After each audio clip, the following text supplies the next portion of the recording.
tentang pertanggungjawaban pelaksanaan APBD tahun anggaran 2024.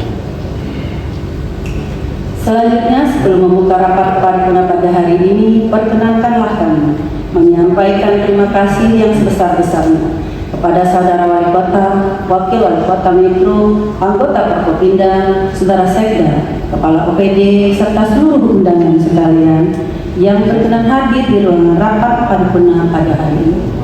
Semoga semua yang kita laksanakan belanja daerah Kota Metro tahun anggaran 2024. Peserta rapat yang kami hormati, sebagaimana dimaklumi bahwa pembahasan rapat Kota Metro mengenai pertanggungjawaban pelaksanaan anggaran pendapatan dan belanja daerah Kota Metro tahun anggaran 2024 dilaksanakan oleh Badan Anggaran DPRD Kota Metro. Realisasi anggaran 1. Rasio belanja operasi terhadap total belanja. Rasio ini digunakan untuk mengukur persentase jumlah realisasi anggaran yang digunakan untuk membiayai kegiatan-kegiatan rutin dibandingkan seluruh realisasi belanja. Persentase dalam rasio belanja operasi terhadap total belanja pemerintah Kota Metro adalah sebesar 90,04% yang mengindikasikan bahwa realisasi anggaran lebih banyak untuk membiayai kegiatan yang bersifat rutin. 2. Rasio belanja modal terhadap total belanja. Rasio ini digunakan untuk mengukur persentase jumlah realisasi anggaran yang digunakan untuk membiayai kegiatan fisik dibandingkan seluruh realisasi belanja. Pengukuran rasio ini menghasilkan angka 9,79% yang mengindikasikan bahwa realisasi anggaran lebih banyak untuk membiayai kegiatan rutin.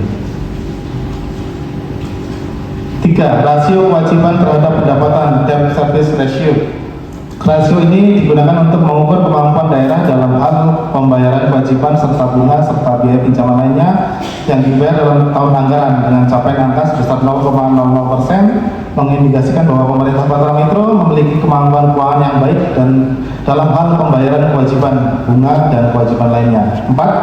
Rasio PAD terhadap total pendapatan. Rasio ini digunakan untuk mengukur sumbangan PAD dalam menyediakan dana pembangunan.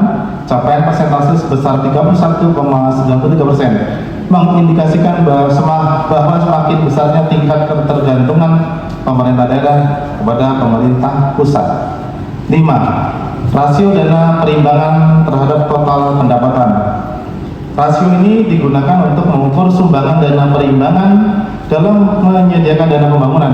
Capaian sebesar 58,29% mengindikasikan bahwa tingkat ketergantungan pada pemerintah pusat masih sangat tinggi. B. Rasio antar pos neraca. 1. Rasio cair quick ratio. Analisis rasio ini bertujuan untuk menilai kemampuan pemerintah Kota Metro untuk memenuhi kewajiban jangka pendek.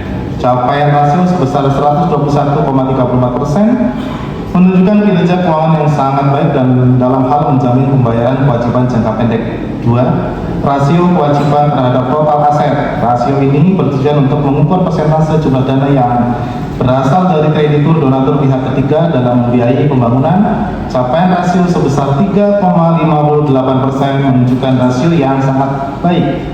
Artinya, pemerintah Kota Metro dalam pembiayaan pembangunan seluruhnya ditanggung dengan kemampuan sendiri. 4. Rekomendasi yang atau sebesar 100,05%. 2. Pengeluaran pembiayaan. Anggaran pengeluaran pembiayaan pada tahun anggaran 2024 adalah sebesar 2 miliar rupiah dan telah proses pengelolaan keuangan dan pelaksanaan pembangunan Kota Metro ke depannya. Maka dalam kesempatan ini Badan Anggaran memberikan rekomendasi kepada wali kota sebagai berikut. 1. Agar kepala daerah dapat mempertahankan serta meningkatkan pendapatan daerah dengan terus berinovasi dan membuat terobosan-terobosan ke pemerintah pusat dan pemerintah provinsi, serta terus melakukan pemutakhiran database sumber-sumber pendapatan daerah secara berkala sesuai dengan potensi real di lapangan dan juga melakukan upaya optimalisasi pemanfaatan aset daerah yang dapat menjadi tambahan sumber PAD yang ada, serta meningkatkan sosialisasi kepada masyarakat sebagai salah satu cara peningkatan realisasi pendapatan daerah yang tak kalah penting.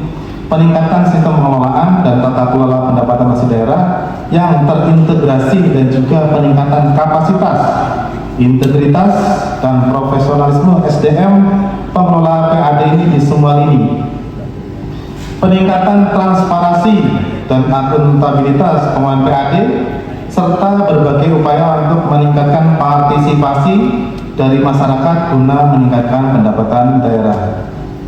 2. Kepala daerah agar lebih memaksimalkan pelaksanaan APBD oleh seluruh organisasi perangkat daerah untuk tepat waktu dan tahapan pelaksanaannya sesuai dengan peraturan yang berlaku, serta lebih mengefektifkan sistem monitoring dan pengawasan. 3. Agar pemerintah daerah dapat lebih fokus terhadap program dan target daerah yang akan dituangkan dalam RPJMD tahun 2025-2029 untuk mendukung infrastruktur, penerangan jalan, kesehatan, pendidikan, pelayanan publik, dan program-program pembangunan lainnya serta kesejahteraan masyarakat.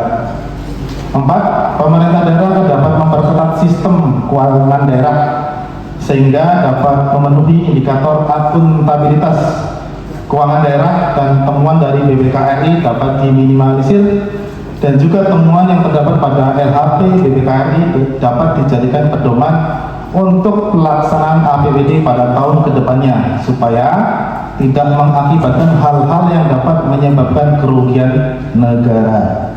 Kesimpulan, pembahasan rancangan peraturan daerah tentang